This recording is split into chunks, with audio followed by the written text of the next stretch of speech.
Hello नमस्कार दोस्तों, स्वागत है आपका हमारे YouTube channel government job circle पे। आशा करता हूँ दोस्तों आप सब ठीक होंगे, स्वस्थ होंगे और मेहनत कंटिन्यू कर रहे होंगे। तो दोस्तों काफ़ी भाइयों के कमेंट आए कि सर सैलरी स्लिप के ऊपर एक वीडियो बना दीजिए। तो आप सभी के सहयोग के कारण सैलरी स्लिप के ऊपर मैं एक वीडियो बनाने जा रहा हूँ। इसके अंदर बताऊँगा टोटल दिल्ली फायर सर्विस में फायर ऑपरेटर को कितनी सैलरी मिलती है, सैलरी के अलावा डीए आपका क्या रहने वाला है, एक्स सिटी दिल्ली के अंदर आपको एचआरए कितना मिलता है, इसके अलावा आपका हमारा जो रिस्क अलाउंस होता है दिल्ली फायर सर्विस में वो रिस्क अलाउंस कितना है। तो पूरी मैं आपको सैलरी सिर्फ दिखाने वाला हूँ। इसके अलावा आपको क्या और अतिरिक्त भत्ते मिलते हैं, वर्दी के कितने पैसे मिलते हैं, तो वो सब मैं आपको इस वीडियो में बताने वाला हूँ। वीडियो शुरू करने से पहले मैं आपको बता दूँ, डिस्क्रिप्शन में टेलीग्राम ग्रुप का लिंक है, वहाँ पे आप ज्वाइन कर सकते हैं ग्रुप को और वहाँ पे लेटेस्ट अपडेट मिलती रहेगी, चाहे वो किसी भी भर्ती को, फायर ऑपरेटर के अलावा। इसके अलावा अगर आपका कोई डाउट है या कोई क्वेश्चन है तो आप कमेंट करके भी पूछ सकते हो। तकरीबन मैं सबके रिप्लाई करने की कोशिश करता हूँ, कोई एक आधा रह जाता है तो उसका मुझे क्षमा करें। और तो चलिए दोस्तों, मैं सबसे पहले एक बार आपको जो आपने कमेंट में क्वेश्चन पूछे हैं उनके एक बार जवाब दे देता हूँ। सबसे पहले एक संदीप भाई हैं, इन्होंने कमेंट करके हमसे पूछा है कि भाई मेडिकल थोड़ा हार्ड रहता है क्या। मेडिकल हार्ड नहीं रहता है, मेडिकल आपका नॉर्मल होगा। सिविल हॉस्पिटल दिल्ली के अंदर जो होते हैं बड़े सिविल हॉस्पिटल, उनके अंदर आपको अपॉइंटमेंट मिलती है कि आपका मेडिकल वहाँ पे होगा, तो आप वहाँ पे जाके अपना मेडिकल चेकअप करा सकते हैं।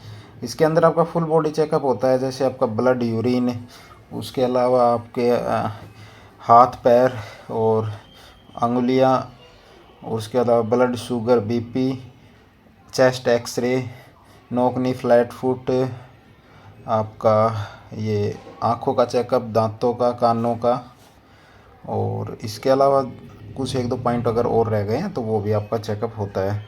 तो बेसिक मेन चेकअप होता है। इसके अंदर आपको कोई दिक्कत नहीं होनी चाहिए, आपका हाथ वाथ टूटा हुआ कुछ इस प्रकार से कोई लेग डिफॉर्मिटी नहीं होनी चाहिए, अन्यथा आप मेडिकल डिस्क्वालीफाई हो जाओगे। लेकिन अगर आपका बिल्कुल बॉडी फिट है तो आप मेडिकल पास कर जाओगे आराम से, कोई इसमें दिक्कत नहीं है। कितनी वैकेंसी आ सकती है इसके ऊपर मैंने बता दिया था, अभी डिपार्टमेंट की तरफ से कंफर्म नहीं हुआ है, टोटल वैकेंसी का रोस्टर जारी नहीं किया। जैसे ही कुछ वहाँ पे हलचल होगी या जारी करेंगे रोस्टर, टोटल डिसाइड करके वैकेंसी डीएसएसपी को देंगे, उससे पहले मैं आपको बता दूंगा। भाई जी लगभग सेम यही आपका भी क्वेश्चन है अमेंडमेंट को देखकर।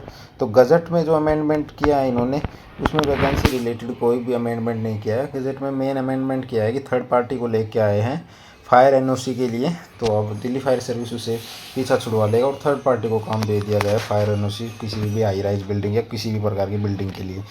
भाई वैकेंसी कब तक आएगी ये मैंने आपको बता दिया है। इसके अलावा और क्या क्वेश्चन पूछे गए हैं भाई, सिलेक्शन प्रोसेस क्या रहेगा। सिलेक्शन प्रोसेस तो आपका सबसे पहले आपका रिटर्न फिजिकल न्यू आरआर से या पुरानी आरआर से मैं आपको बता देता हूँ।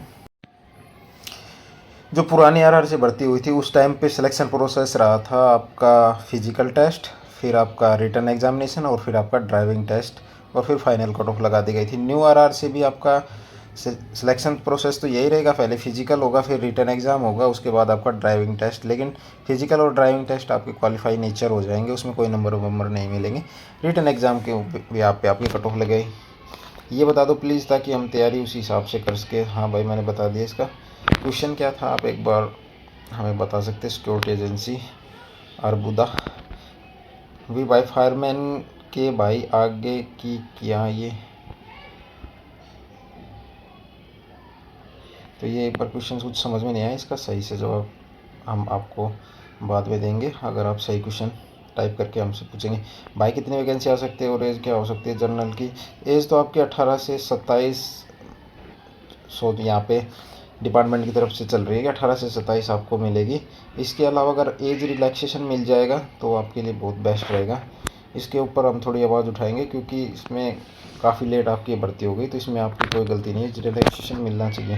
तो चलिए दोस्तों अब चलते सैलरी स्लिप के ऊपर, मेन जो हमारा आज की ये वीडियो का पॉइंट है। एक कमेंट ये भी था सर आपने बताया नहीं सिलेक्शन प्रोसेस पहले वाला ही रहेगा या नया होगा। तो भाई डिपार्टमेंट ही डिसाइड करेगा वो नया रखेगा या पुराना रखेगा। जैसे ही कुछ करिकुलम आपका वहाँ पे पास होता है तो उसके हिसाब से मैं आपको बता दूंगा, चाहे न्यू आर से हो पुराने आर से हो। आपको कोई इसमें टेंशन नहीं होनी चाहिए, क्योंकि आपको सिर्फ अपनी तैयारी कंटिन्यू करते रहना चाहिए। ड्राइविंग टेस्ट कितना हार्ड रहता है, तो ड्राइविंग टेस्ट आपका मॉडरेट हो सकता है। आपको अगर कैसी चलानी आ रही है गाड़ी उसके ऊपर आपका डिसाइड करेगा। भाई साहब सब कह रहे हैं कि मैक्सिमम 1000 पोस्ट आ सकती है, ट्रेनिंग के लिए जगह नहीं है। हाँ भाई 1000 आ सकती है और ट्रेनिंग के लिए जगह भी नहीं है, क्योंकि इसका कारण ये है कि अगर ट्रेनिंग भी करा देंगे 1000 वैकेंसीज़ पे तो स्टेशनों पर कहाँ लौटाएंगे इनको 24 घंटे में। स्टेशनों पर भी जगह नहीं है ना, बिल्कुल भी खाली नहीं है, तो उनके खाद डालने की भी जगह नहीं है, तो उनको रहने और उनकी व्यवस्था कहाँ से हो पाएगी, इसलिए ये भी पॉसिबल नहीं है। हाँ नए स्टेशन खुल जाएंगे तो फिर वहाँ पे पोस्टिंग होने के बाद अपनी स्ट्रेंथ बढ़ सकती है। तो चलिए दोस्तों सैलरी स्लिप की उस पर चलते हैं PDF पे। तो दोस्तों आप देख सकते हो दिल्ली फायर सर्विस की आपकी ये सैलरी स्लिप रहने वाली है।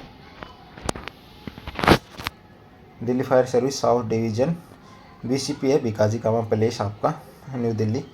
ये आपकी पे स्लिप है जुलाई 2024 की, यानी कि ये हमारी फर्स्ट सैलरी की पे स्लिप रहने वाली है। ये दिखा रहा हूँ मैं आपको, यहाँ पे आप देख सकते हो साफ तौर पे लिखा फायर ऑपरेटर। ये मैंने थोड़ी सी हाइड की है यहाँ पे। ये हमारे पैन नंबर, ये प्राण नंबर यहाँ पे। तो 25,500 आपकी बेसिक रहने वाली है। हाउस रेंट अलाउंस 6,885 रुपये रहने वाला है। ट्रांसपोर्ट का कितना मिलता है 5,400 रुपये हमें ट्रांसपोर्ट मिलता था उस टाइम पे। डियरनेस अलाउंस 12,750 मिलता था। राशन मनी 3,965 रुपये मिलती थी। P police medal 2,700। ये पी पुलिस मेडल क्या होता है, ये रिस्क अलाउंस होता है हमारा दिल्ली फायर का। ये अब बढ़ा के 3,200 रुपये हो गया है, 3,200 प्लस हो गया है कुछ। तो ये भी एक बेनिफिट है कि रिस्क अलाउंस मिलता है, और ये रिस्क अलाउंस बढ़ने वाला है। इसकी भी हमारी यहाँ पे फाइल चल रही है, तो जैसे ही बढ़ जाएगा तो इसके बारे में भी आपको इतला दी जाएगी। टोटल जो हमारे CPS में या NPS में रुपए कटते हैं 3,885 कटे थे उस टाइम पे। ये बढ़ते रहते हैं जैसे आपकी सैलरी बढ़ती जाएगी। उसके बाद ये आपके CGHS के यहाँ पे कटते हैं, यानी DGHS या CGHS। तो हमारा DGHS होता है, उसके बाद 10 रुपये ये भी UTI EGI इसमें कट लिए। तो टोटल ग्रोस सैलरी उस टाइम पे पहली सैलरी यही बनी थी 57,200 रुपये। 4,000 डिडक्शन हो गया था उसमें से, तो हमें कितना मिला था 53,115 इन हैंड सैलरी हमारे को मिली थी। इसके अलावा और क्या मिलता है दिल्ली फायर सर्विस में, तो सबसे बेस्ट है हमारी ये बेल्ट की नौकरी है। इसके अंदर हमें 13वीं तनख्वाह मिलती है। 13वीं तनख्वाह में आपको बेसिक प्लस DA मिलता है, यानी अप्रोक्स 40,000 हमें ये 13वीं सैलरी मिली थी उस टाइम पे। इसके अलावा और क्या मिलता है, जुलाई महीने में आपको वर्दी के पैसे मिलते हैं। तो अभी सभी सेंट्रल गवर्नमेंट के जुलाई महीने के वर्दी के पैसे कितने चल रहे 12,500। ये भी टाइम टू टाइम बढ़ते रहते हैं, तो 12,500 हमें ये वर्दी के पैसे मिलते हैं। इसके अलावा दिवाली बोनस कितना मिलता है, तो एग्जैक्ट मुझे अभी याद नहीं याद। दिवाली का बोनस शायद 6900 रुपये के आसपास है, तो वो मैं आपको बता दूंगा मैं कमेंट करके। 6900 रुपये दिवाली बोनस मिला था। तो सैलरी आपको इतनी अच्छी मिलती है। इसमें एक बार ATM में आप सैलरी कटवाओगे तो 500 के नोट निकलेंगे, 53,115 तो गिनने में काफ़ी देर लग जाएगी। ये थोड़ा मजाक में कह रहा हूँ। तो बहुत अच्छी सैलरी मिलती है, सैलरी में आपको कोई कमी नहीं होगी, ना ही नौकरी में कोई कमी नहीं है।